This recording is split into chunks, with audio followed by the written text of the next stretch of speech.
주님의 밝은 빛이 충만한 하루가 되시기 바라겠습니다. 오늘 말씀은 출애굽기 25장 31절에서 37절입니다. 너는 순금으로 등잔대를 쳐 만들되 그 밑판과 줄기와 잔과 꽃받침과 꽃을 한 덩이로 연결하고 가지 6을 등잔대 곁에서 나오게 하되 다른 3가지는 이쪽으로 나오고 다른 3가지는 저쪽으로 나오게 하며 이쪽 가지에 살구꽃 형상의 잔셋과 꽃받침과 꽃이 있게 하고 저쪽 가지에도 살구꽃 형상의 잔셋과 꽃받침과 꽃이 있게 하여 등잔대에서 나온 가지 6을 갖게 할지며 등잔대의 줄기에는 살구꽃 형상의 잔넷과 꽃받침과 꽃이 있게 하고 등잔대에서 나온 가지 6을 위하여 꽃받침이 있게 하되 2가지 아래에 한 꽃받침이 있어 줄기와 연결하며 또 2가지 아래에 한 꽃받침이 있어 줄기와 연결하며 또 2가지 아래에 한 꽃받침이 있어 줄기와 연결하게 하고 그 꽃받침과 가지를 줄기와 연결하여 전부를 순금으로 쳐 만들고 등잔 7을 만들어 그 위에 두어 앞을 비추게 하며. 아멘. 어제는 진설병 상 양식에 대해서 말씀을 나누었습니다. 오늘은 등잔대, 등불이죠. 등잔대의 양식에 대해서 말씀을 나누겠습니다. 이 등잔대는 성소의 진설병 상 옆에 있는 기구이고요. 정금 1달란트로 쳐서 만듭니다. 7개의 가지 위에 불을 붙이게 되어 있고요. 불을 붙이니까 성소 안을 빛으로 환하게 비추는 역할을 했습니다. 그래서 이 성소 안에는 항상 빛이 충만했습니다. 낮에는 출입구 쪽에 햇빛으로 충만했고 밤에는 이 등잔대에 불을 붙여서 빛이 환하게 비치도록 그렇게 했습니다. 가지가 7가지죠. 불을 켜는데 7개의 불을 켭니다. 이 7이라는 숫자는 완전함을 의미합니다. 빛으로 완전하다, 빛이 충만하다 이런 뜻이라는 것이죠. 성경에서 빛이 충만한 분은 예수님 한 분입니다. 요한복음 1장 4절에 보면 그 안에 생명이 있었으니 이 생명은 사람들의 빛이라. 그 안에 할 때 그가 예수 그리스도를 의미하는 것이죠. 고린도후서 4장 6절 말씀은 어두운 데서 빛이 비추리라 하시던 그 하나님께서 예수 그리스도의 얼굴에 있는 하나님의 영광을 아는 빛을 우리 마음에 비추셨느니라. 예수 그리스도의 얼굴에 빛이 있다고 합니다. 이 빛은 하나님의 영광을 알 수 있도록 비춰주는 빛이라고 증언하고 있습니다. 에베소서 5장 14절 말씀은 그러므로 이르시기를 잠자는 자여 깨어서 죽은 자들 가운데서 일어나라. 그리스도께서 내게 비추시리라 하셨느니라. 이 말씀은 그리스도의 빛이 죽은 자들에게 임하면 죽은 자가 일어난다, 살아난다 라는 의미입니다. 성경에 보면 완전한 빛, 이 빛은 오직 예수 그리스도 한 분이라는 것이죠. 자, 오늘날 우리는 우리 마음의 성전에 완전한 빛이신 예수님의 빛으로 충만하게 해야 하는 책임이 있습니다. 이 제사장들이 밤에는 불을 붙이고 아침에는 불을 꺼야 합니다.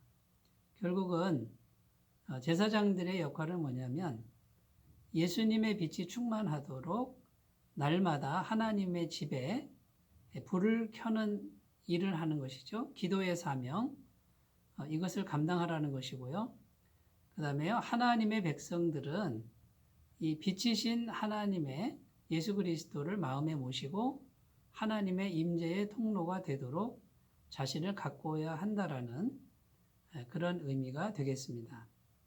자, 오늘날 구체적으로 이 완전한 빛은 하나님의 말씀과 성령님이라고 할 수 있습니다. 하나님의 말씀과 성령님이 우리 마음 안에 충만하게 될 때 우리의 영혼은 완전한 빛, 예수 그리스도의 빛으로 충만하게 될 줄로 믿고요. 우리가 세상에서 하나님의 임재의 통로로, 빛의 통로로 온전하게 쓰임받게 될 것입니다. 이 쳐서 만들 때 이 모양을 살구꽃 문양으로 만들어라 이렇게 말씀하는데, 이 살구꽃이라는 이 살구는 깨우는 자라는 의미가 있다라고 합니다.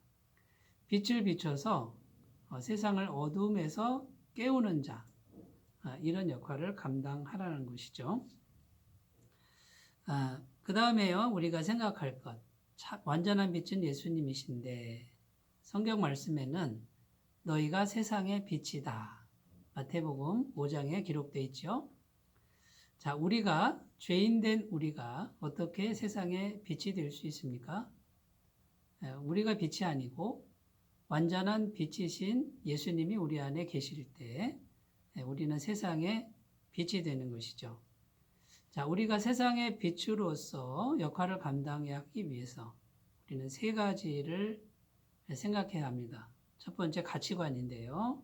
빛의 가치관을 가져야 되겠죠. 이 빛의 가치관은 결국 예수님의 가치관과 같습니다.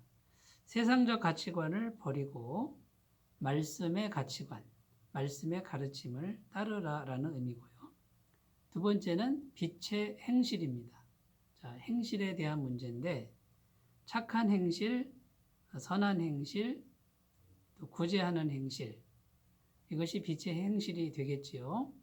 세상 사람들이 너희 착한 행실을 보고 하나님께 영광을 돌리게 하라 이렇게 말씀하고 있습니다. 세 번째, 빛의 성품입니다. 곧 예수님의 성품이고요. 이 예수님의 성품을 이것을 성경에서는 성령의 9가지 열매로 말씀하고 있습니다. 그 중에 가장 먼저 나오는 것이 사랑의 성품이고요. 고린도전서 13장에 보면 온통 사랑에 관한 말씀이 기록되어 있습니다. 결국 우리 안에 길러져야 될 정말 아름다운 성품은 예수님의 성품이고, 그 성품은 곧 하나님의 아가페 사랑이, 하나님의 사랑이 우리 안에 임재할 때, 들어오실 때 비로소 우리는 빛의 성품을 가질 수 있다라는 것입니다. 그래서 너희가 세상의 빛이라 할 때 우리 안에 빛의 가치관, 빛의 행실, 빛의 성품, 곧 예수님의 성품을 길러나갈 때 우리는 세상의 빛으로서의 역할을 감당하게 될 줄로 믿습니다. 빌립보서 2장 15절 말씀에 이는 너희가 흠이 없고 순전하여 어그러지고 거스리는 세대 가운데서 하나님의 흠없는 자녀로 세상에서 그들 가운데 빛들로 나타내며, 이렇게 말씀하고 있습니다.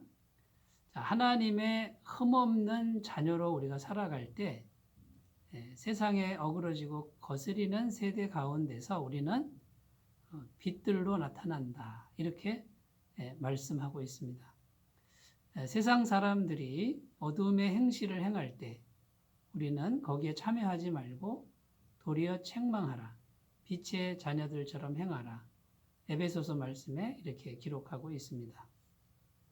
사랑하는 여러분, 오늘 등잔대, 불을 켜서 환하게 비추는 이 등잔대 양식을 같이 나누었습니다. 진설병 상, 그 위에 진설병도 역시 예수님을 의미하고 예수님의 생명을 의미하죠.